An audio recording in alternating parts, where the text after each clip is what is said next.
So మొత్తం మీద ఆంధ్రప్రదేశ్ శాసనసభ ఎన్నికలకు సంబంధించి కంప్లీట్గా కూటమి హవానే కనిపిస్తూ ఉంది. ఎవరు ఊహించని విధంగా వైఎస్ఆర్ కాంగ్రెస్ పార్టీ అసలు చాలా చాలా చాలా చాలా ఒక అసలు అనూహ్యమైన పరాజయం. విపక్ష కూటమి నాయకులు కూడా వాళ్ళకి ఈ స్థాయిలో గెలుస్తారని, ఈ స్థాయిలో మెజారిటీ వస్తుందని చెప్పి ఊహించి ఉండకపోవచ్చేమో. ఆ మెజారిటీలు కూడా భారీగా మొదట ఫలితం రాజమండ్రి రూరల్ నుంచి టీడీపీ నుంచి గోరంట్ల బుచ్చయ్య చౌదరి గారు 63,056 ఓట్ల మెజార్టీతో గెలిస్తే, రాజమండ్రి సిటీ నుండి టీడీపీ అభ్యర్థి ఆదిరెడ్డి వాసు ఇంకా దాదాపు 52,000 ఓట్లకు పైగా లీడింగ్లో ఉన్నారు.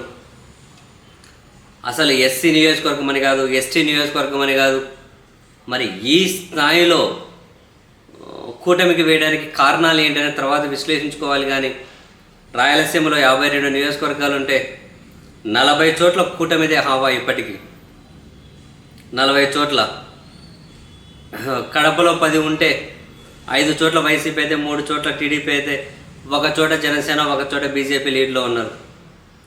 25 మంది మంత్రులు ఉంటే ఒక్క పెద్దిరెడ్డి కాకాని స్వల్ప మెజార్టీతో ఉన్నారు. మిగతా అందరూ కూడా ఓటమి దిశగానే వెళ్తూ ఉన్నారు. కనీసం గెలవరు అని చెప్పి అనుకున్న వాళ్ళు కూడా అసలు తిరుగులేని, అదే గెలుపు కాదు, తిరుగులేని మెజారిటీ. ఇప్పటి వరకు చూస్తే వైఎస్ఆర్ కాంగ్రెస్ పార్టీ 39.5 వరకేమో ఓట్ షేర్ ఉన్నట్లుంది. టీడీపీ అయితే వాస్తవానికి వాళ్ళు ఇంతకు ముందు లేనంత బ్రహ్మాండమైన స్ట్రైక్ రేట్ తోటి అయితే అధికారంలోకి అయితే వస్తూ ఉన్నారు. ఇంతకు ముందు కూడా ఊహించనంత స్ట్రైక్ రేటే టీడీపీకి అయితే.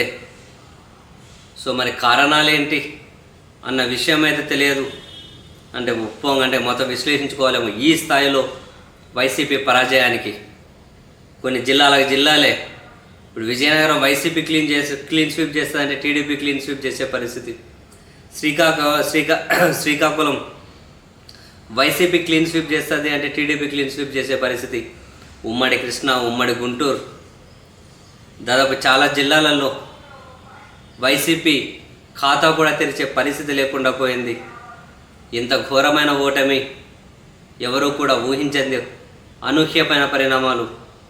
చాలా చాలా పట్టున నియోజకవర్గాలు కూడా తలకిందులైపోయాయి.